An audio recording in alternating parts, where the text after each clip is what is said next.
again. Michael's our guest host. Michael, say hi. Pain. Pain. Tears. Welcome to our existential crisis episode, aka the ending of July and April.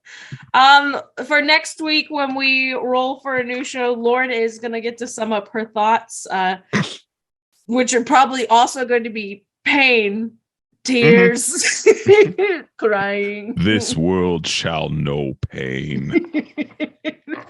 Lauren's probably right on track with us and crying at home.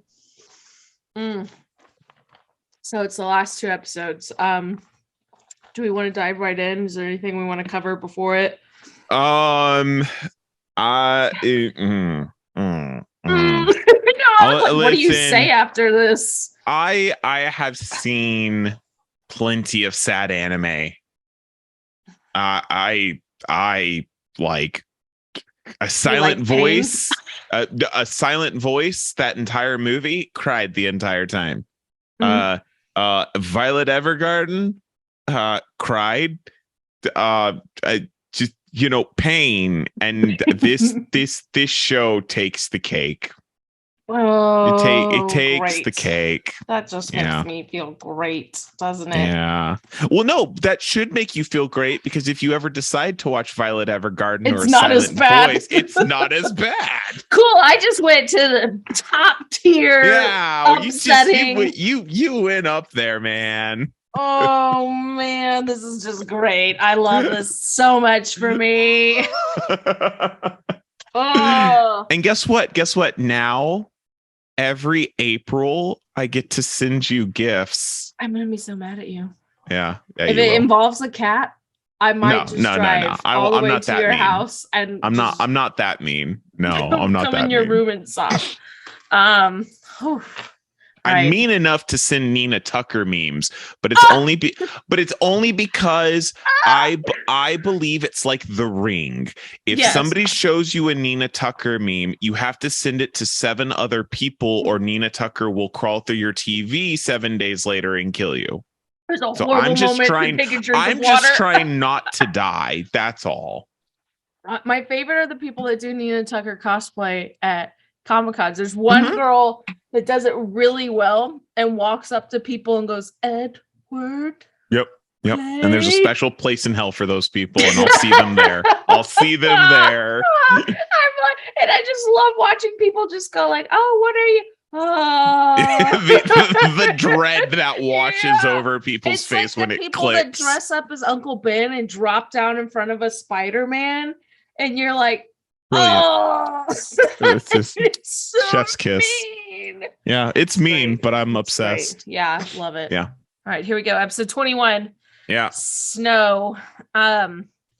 I had to take a break when watching this. I had watched those 4 episodes we covered last week, and I was going to finish the last 2. And I was like, there's only 2 episodes left of the show. And I was like, nope, that's tomorrow's problem. I cannot emotionally deal with this. Yeah. I had a headache from crying so bad from last week's episodes. I woke up with like a migraine and was just like, life isn't worth it. Yeah. So upsetting. All right, so Tsubaki is shocked about the news she's hearing from Watsuri. They're like super monotone and like expressionless when explaining what's happening. Kaori is alive, but she is in the ICU, and they don't know if she's going to pull through. Kosei is at home. He's not answering his phone. He's not answering like the door. Like they're super concerned. And that was like the intro of the show. And so I wrote, I hate how upbeat this like opening is while I'm like broken watching this. And then they're like, at this piano. And I'm like, get out of here. I'm crying. And they're like, look at this cool piano show. Yeah. So Tsubaki goes to Kosei's teacher and is like, hey, I'm a little uncomfortable talking to him right now because I just admitted I liked him and kicked him in the shins. She's like, but someone's got to check on him, make sure he's not broken again. He went to the hospital. He saw this. It's super triggering for him. Kosei is just sitting on the floor in his room in the dark. So his teacher busts open the door, like breaks it down and goes in there and sees him. He just starts sobbing that he can't do this. And then to rehash old feelings, he said, all I wanted to do was to play the piano and make my mom better again. I didn't know I was going to fall in love. As me dramatically throwing my pen down because I cannot handle this. So then Kosei finds a note at his desk. The teacher says so she cleans him up. She's like, you've got to get through this. You've got to get through this. You've got to make it another day. So he goes to school and he finds a note at his desk, and it's a note that Watsuri said he was told he had to give it to him. It's from Kaori, and it's her adorable cat stationery that she was with him that she bought that I really want, but I think I'll cry every time I use it. She wants pastries, and I just wrote, oh, I'm crying again. Mm-hmm. She wants the pastries from her dad's shop. Kosei shows up, and he has the pastries, and he has a really hard time looking at Kaori. She basically is like, sorry you had to see that the other day, which, why would you apologize for that without just making me want to cry more? But she tells him she wants to go on the roof. He's like, are you sure? And she's like, I want to go on the roof. But she's super weak. So Kosei is piggyback carrying her up the stairs to enjoy the pastries on the roof. He makes a comment on how light she is to carry. Oh my God. It's the rest of we're only on the first of the 2 episodes. Yeah. So he sees how fragile she's become. Okay. Kaori tells him it's Kosei's fault that she's not giving up and that she's doing the surgery, and it's why she dreams. And so she's telling him, like, because of you, I have hope to live on. I want to live on for you. Which is stab me in the heart and cook me up now. Yep. Yeah. So it's performance day, and Emmy is played, and she did amazingly, as always, because Emmy's a goddess. Takashi and Emmy are worried about Kosei, and it's really sweet to see how their friendship has built. They're rallying around him, but are like, are you okay? We know what's happening. Kaori is now in surgery while Kosei is playing. So it's like this parallel of emotions. Kosei is about to just express everything he's feeling on the piano while Kaori is risking it all into doing the surgery. Kosei goes on stage and then bends over with his face and his hands again at the piano, like this, like when he was a kid. And he just starts muttering, I've got to play. He suddenly snaps out of it because he hears Tsubaki sneeze in the audience that's dead quiet. And then he goes, I see you. I see all of you. And you could interpret it as like he sees all of the audience, but I think he sees all of Tsubaki. Yep. He mutters, you're all here with me. Looks up at his row of friends, the friends he's made, the ones that have always been there. And the rivalries. Yeah. And so he begins to play. They all realize that he is bearing his soul out with his music, communicating it like so many others have told him before, and his struggles, and knowing he's about to lose his friend. And that's when that ends. And that leaves us for the one last episode. When I watched that episode, I was like,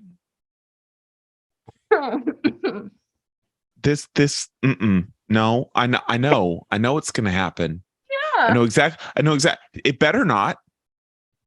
You're in denial. You don't want it to happen, but you know it's gonna happen. While he's playing, no, no, not, no.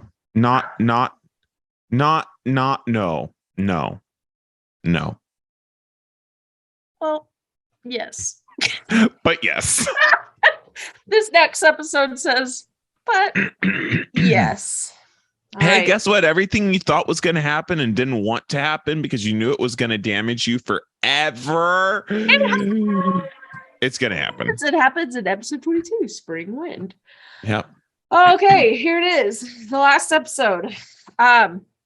We see Kosei going through all his memories with Kaori in mind. He goes to this like heavenly place where he's playing the piano. Side note, sorry. It should also be noted, if the OP plays before the episode starts, it's Bad News Bears. Buckle up.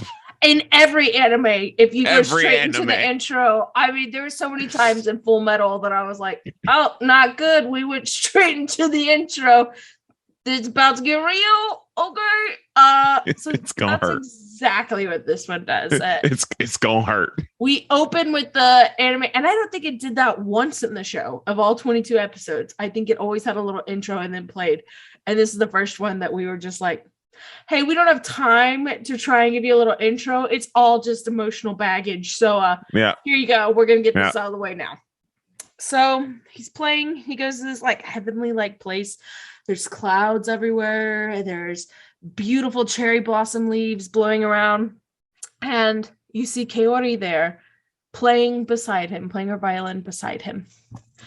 The animation and these watercolor like art pieces of them, because they give you these still images of them playing, and it's just like showcasing off how gorgeous this is. Mm-hmm. It's beautiful pieces of art. Mm-hmm. This makes you feel a little more emotional because you know what's happening. You know what this is. Suddenly, Kaori stops playing and looks like she's becoming a part of the night sky. And Kosei starts sobbing and saying, "Don't go, don't leave me behind." It starts playing his emotions out. It looks like the night sky / like petals of the cherry blossoms are bursting out of Kaori's chest. And the heavenly place they're playing at is just suddenly becoming filled with, I'm not gonna be able to talk in a little bit, bright light. Kaori then cries and then turns into the beautiful cherry blossom petals and then disappears from that heavenly place that they're in together.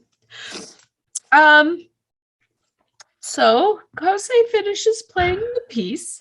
He's crying like us. And then says goodbye.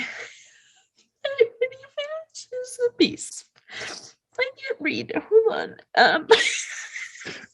Because he knows. He knows. I can feel that she's no longer there with them. So we're now in a graveyard. We flash forward to a graveyard where Kosei is standing there and Kaori's parents are there. Are you trying to comfort me with squeaky toys? Are you trying to distract me? Is that what it is? Something's wrong. She has died. If you didn't pick up on that. No. She died while they were playing the piano piece. They say her parents say to Kosei, you brought a lot of smiles into our Kaori's life. And then hand him a note that Kaori wrote him. I'm gonna be playing the tissue because I can't read. Oh my god. And then I wrote in all caps, not another black cat. You see a cat. I was like, I can't do that again. Okay, so we're reading the note. Kaori says the first time she ever saw Kosei was when she was 5. She saw him perform, and it was the performance where he knocked over the piano bench and panicked, and everyone laughed. And her world became more colorful after hearing him play. The girl next to her was the one that burst out into tears that we saw in an earlier episode. Because of Kosei, Kaori wanted to play music. She runs home to her parents and says, I don't want to do piano lessons anymore. I want to play the violin. And she says she wants to play the violin because she wants to play a duet with him one day. She writes how she chose to live life how she wanted because she found out her time was limited. She said she only told one lie, and that was a lie last April when they met. And the lie was that Kaori likes Watari. But she used it as an excuse to get to know Kosei. She says she's sorry to Tsubaki because she knew she liked Kosei, but she was just someone who was passing through. Because she knew she wasn't going to get to live long, and she really liked Kosei. And why did I agree to do this? I'm sorry. I'm so sorry. Kosei promises to not hit the reset button, and that Kaori will live in his heart forever. In her letter, she finally admits that she loves him, and she says she's sorry for everything. And thank you. Okay. So Tsubaki goes up to Kosei and aggressively tells him that she's sticking by his side forever, and so he better get used to it, because she's the best person in the world. Kaori's favorite picture of herself, she gives it to Kosei, and the picture. Oh no, I'm gonna sob. The picture is after Kosei's performance, and he's posing with Watari and Tsubaki, but in the background, you see Kaori walking by looking at them. And it's her favorite picture because this is the first time she ever saw Kosei. And then she made all her dreams with him come true. Right there. I'm so sorry. Okay. Welcome to the magic that is your lie in April. I don't like this show. So that's how it is. Sorry to everyone that has to hear our snot and tears, but that's how everybody is the show. Yeah, so thoughts, comments, concerns.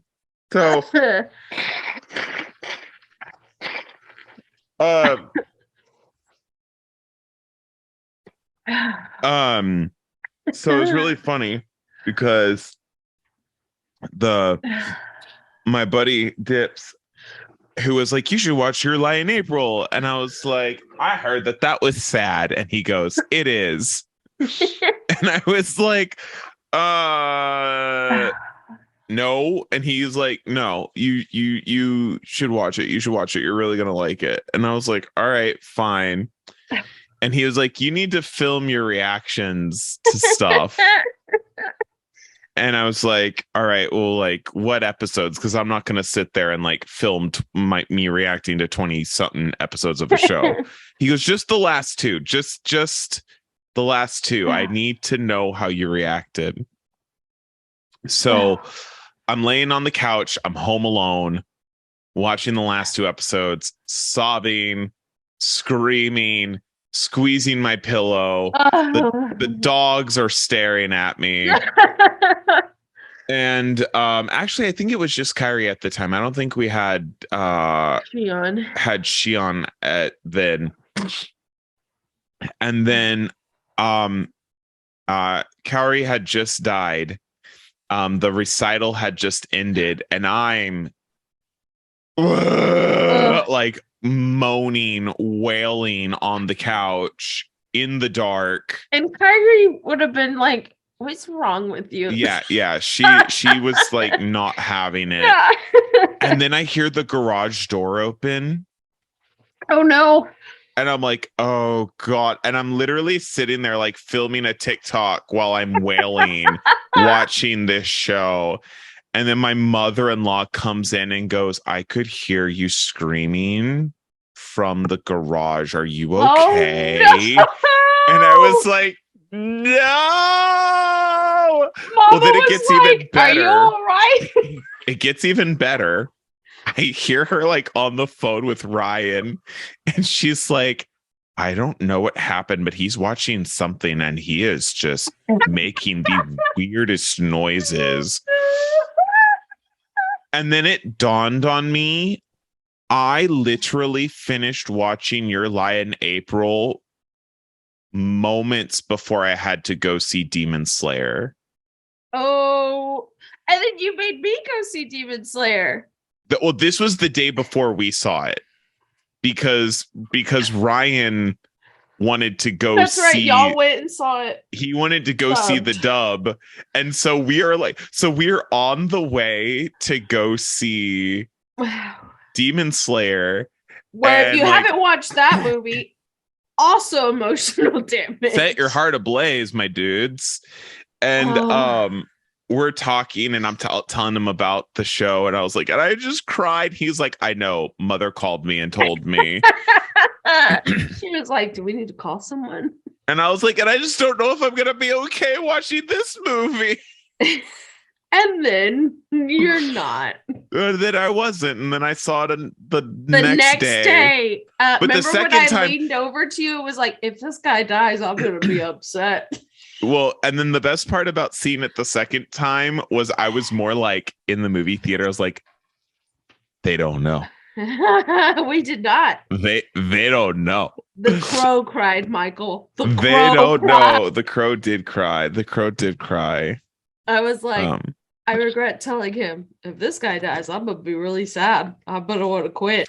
And I felt a little bit of excitement in that moment, but also I was like, you played it off really well too. Oh, listen. You're like, you want more popcorn? I was like, I'm just gonna watch the movie and act like I didn't hear anything. Oh my gosh. Listen, I know that it's sad and it's very depressing, and the sentiment of I hate this show is very understandable.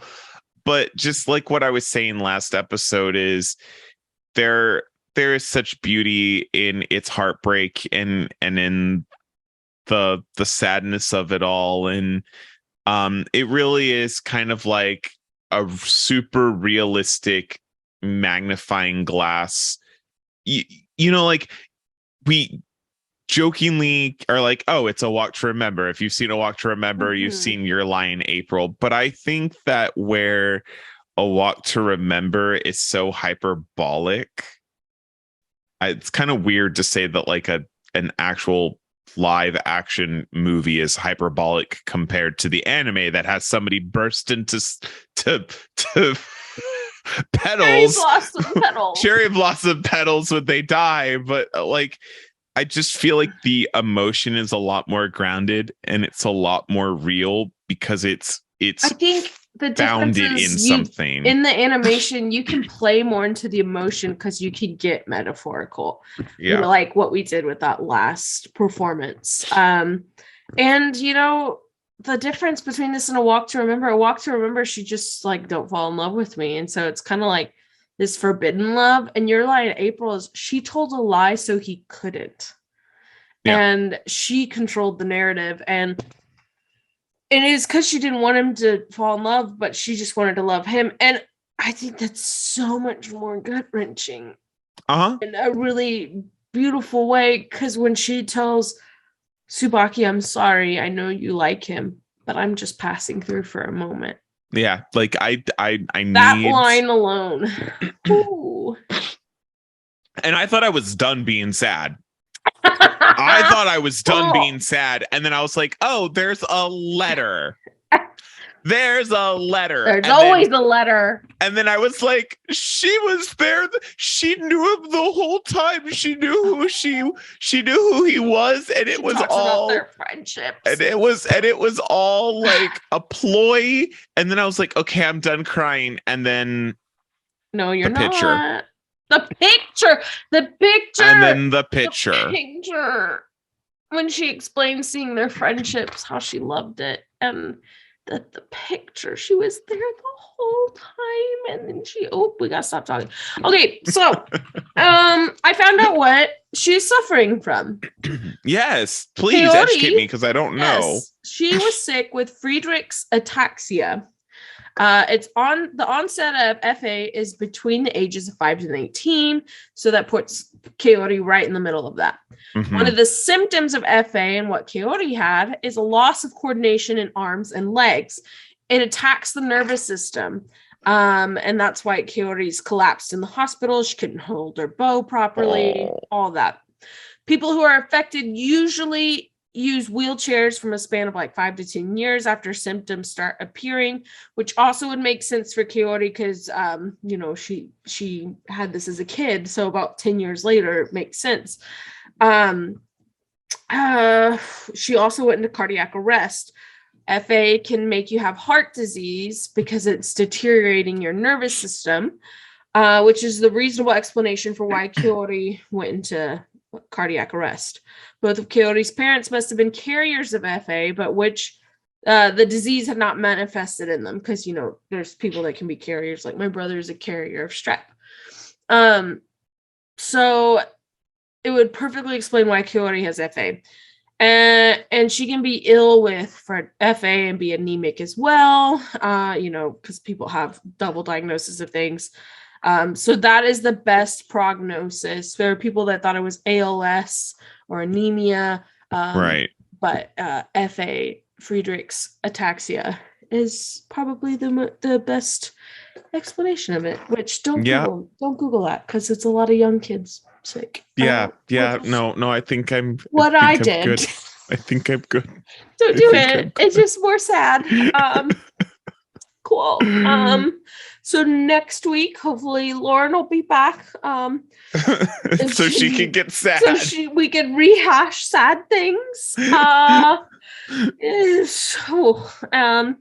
Michael, thanks for I love you. Cry with good enough to cry by myself.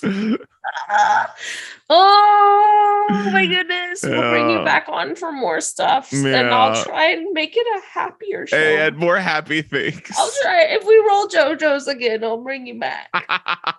Maybe we can laugh. As long as it's not Arya's Speedwagon, that'll sober me up real fast. I hate that man. I hate that man so much. When I saw that tweet of his appearance in the game and he did the fucking gallop, and I was like sending it to her. So mad. I hate that man. Yeah. All right. Well, y'all, it's okay. We love anime, and apparently we love making ourselves really sad. Pain. And we love you. And this world shall know pain. And on that note, that'll make sense to you at some point in the future. Don't worry. At some point, yeah, okay. At some point in the future, it'll make sense. I hope the rest of y'all's week is happier. Yeah. We love y'all. Bye. Bye. Thank you for watching Gateway Anime Podcast with Bridget and Lauren. Please remember to like, subscribe, and download our episodes. Remember, we also have a Patreon, so if you want to suggest shows for us to watch, make sure you go visit us. Special thank you to Marjorie McClendon for our artwork and designs, and Drew Griffith for all of our music. We hope to see you again next week.